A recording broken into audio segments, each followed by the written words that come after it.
Hello everyone, कैसे हैं आप सभी लोग। आज का जो ये वीडियो होगा ये होगा रिगार्डिंग एनएसपी यानी कि नेशनल स्कॉलरशिप पोर्टल। अगर आप first year under graduate student हो यानी कि अगर आप बीएससी बीए बीटेक किसी भी कोर्स में एनरोल्ड हो तो आपने किसी न किसी स्कॉलरशिप में अप्लाई किया होगा या करने की सोची होगी।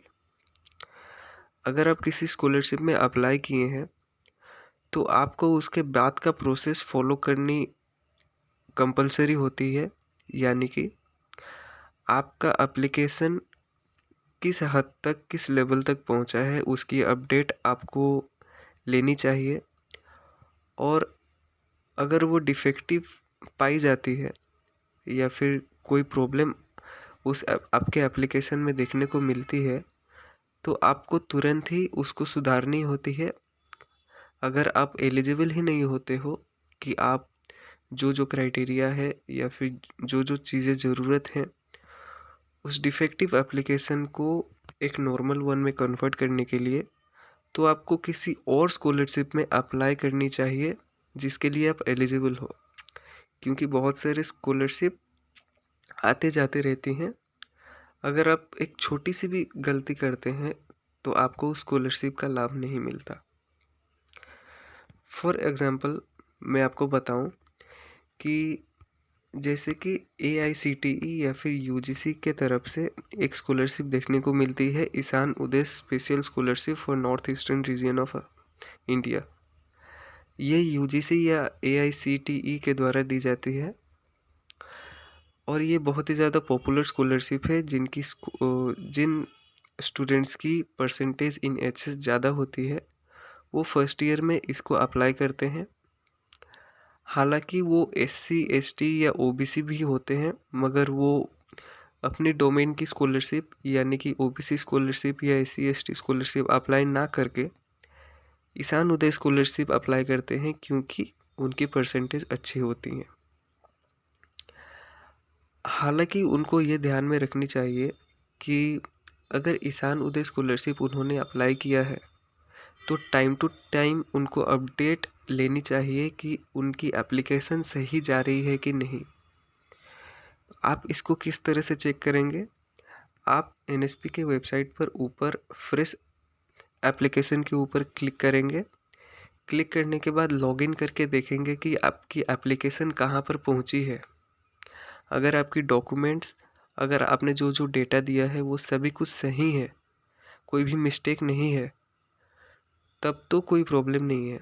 मगर कोई भी माइन्यूट प्रॉब्लम अगर देखने को मिलती है तो वो level by level verification authorities के द्वारा डिफेक्टिव कर दी जाती है।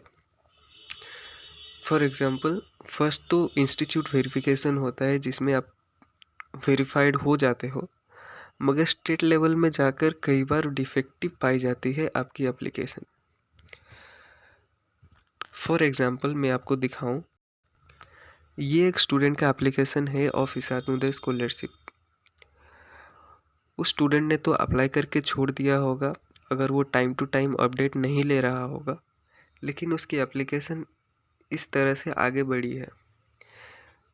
पहली बार तो उसकी एप्लीकेशन जो हुए वो वेरीफाइड हो गई थी बाय द कॉलेज इटसेल्फ और बाय द यूनिवर्सिटी इटसेल्फ। उसके बाद जो है स्टेट लेवल में जाकर वो डिफेक्टेड हो गई है क्योंकि PRC should be from the appropriate authority, क्योंकि PRC या फिर डोमिसाइल सर्टिफिकेट जो उसने सबमिट किया था वो अप्रोप्रिएट अथॉरिटी के द्वारा नहीं दी गई थी। तो उसको सुधारने के लिए वेबसाइट को रीओपन किया गया था, जिस टाइम इंटरवल के अंतर्गत उसे PRC सबमिट करनी थी। तो फिर से एक बार थर्ड स्टेप में देखिए, 20/02/2024 को वेरीफाइड बाय द कॉलेज हो गया था, मगर फिर से जाके डोमिसाइल सर्टिफिकेट या फिर PRC जो थी वो फ्रॉम द अप्रोप्रिएट अथॉरिटी के कारण डिफेक्टेड हो गई है। शायद से PRC की प्रॉब्लम रही होगी या फिर परमानेंट रेसिडेंट सर्टिफिकेट कंपलसरी होगा for getting Ishan Uday scholarship, क्योंकि 54,000 या अराउंड 70,000 आपको मिलती है। तो इसमें ये बेसिक डोमिसाइल सर्टिफिकेट या फिर पीआरसी कंपलसरी होती होगी। इतनी ट्राई करने के बाद ये स्टूडेंट ने तो सोच लिया होगा कि मेरा पीआरसी नहीं है तो मुझे ये स्कॉलरशिप का लाभ नहीं मिलने वाला। ये जानने के बाद वो ऐसे ही छोड़ दिया होगा और आगे बढ़ गया होगा। लेकिन आपको ऐसा नहीं करना है। सबसे पहला काम आपको लॉगिन करके देखना है in the fresh application section. Fresh application के ऊपर क्लिक करके आपको लॉगिन करके देखना होगा कि आपकी एप्लीकेशन कहीं डिफेक्टिव तो नहीं है। अगर डिफेक्टिव नहीं है तब तो कोई प्रॉब्लम नहीं, आप वैसे ही रह सकते हैं। अगर वो स्टेट लेवल के द्वारा वेरीफाई हो जाती है और अगर आपका अकाउंट लिंक्ड है विथ आधार यानी कि आधार सीडिंग हो चुकी है तो कोई प्रॉब्लम नहीं है, अमाउंट आपको मिलने वाली है ऑफ द स्कॉलरशिप।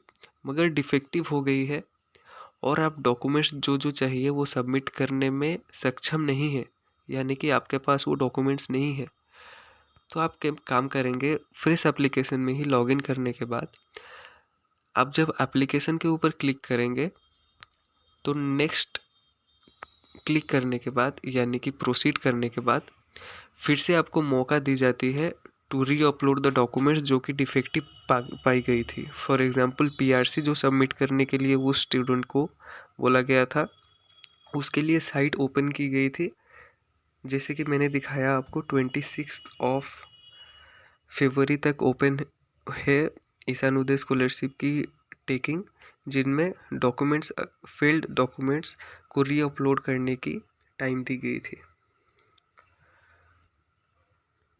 अगर डॉक्यूमेंट्स को अरेंज करने में वो सक्षम नहीं है तो फिर से आप री अप्लाई करें इन अदर स्कॉलरशिप जिनके लिए आप एलिजिबल हैं।